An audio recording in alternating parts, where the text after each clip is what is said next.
My name is Matthew Walker. I am a professor of neuroscience and psychology at the University of California, Berkeley, and I am the author of the book, Why We Sleep.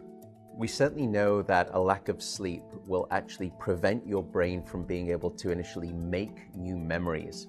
So it's almost as though without sleep, the memory inbox of the brain shuts down and you can't commit new experiences to memory. So those new incoming informational emails are just bounced and you end up feeling as though you're amnesic. You can't essentially make and create those new memories. We also know that a lack of sleep will lead to an increased development of a toxic protein in the brain that is called beta amyloid, and that is associated with Alzheimer's disease, because it is during deep sleep at night when a sewage system within the brain actually kicks into high gear and it starts to wash away this toxic protein, beta amyloid.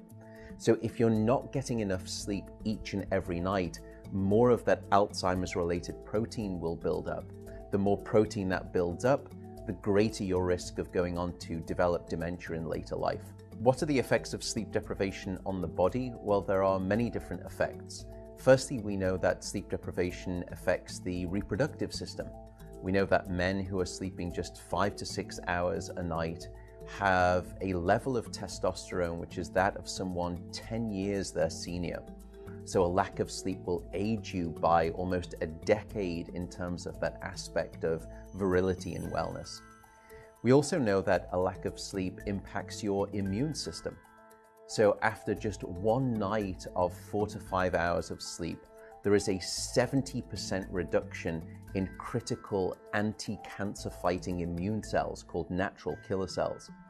And that's the reason that we know that short sleep duration predicts your risk for developing numerous forms of cancer.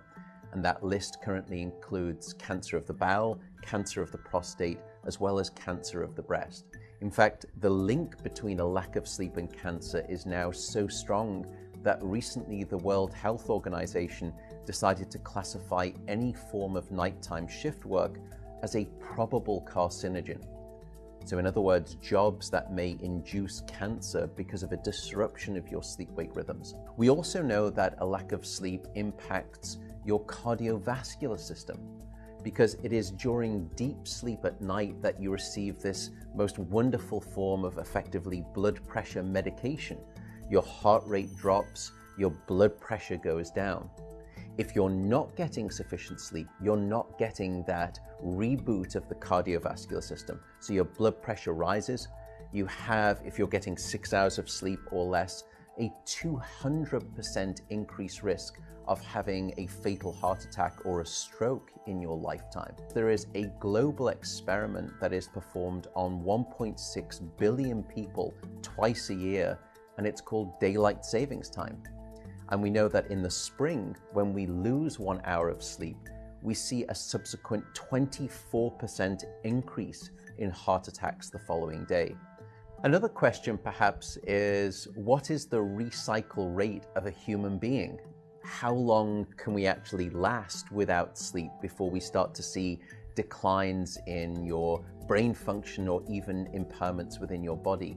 And the answer seems to be about 16 hours of wakefulness. Once you get past 16 hours of being awake, that's when we start to see mental deterioration and physiological deterioration in the body.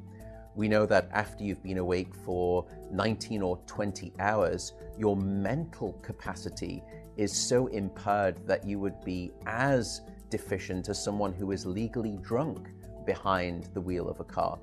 So if you were to ask me what is the recycle rate of a human being, it does seem to be about 16 hours, and we need about 8 hours of sleep to repair the damage of wakefulness. Wakefulness essentially is low-level brain damage.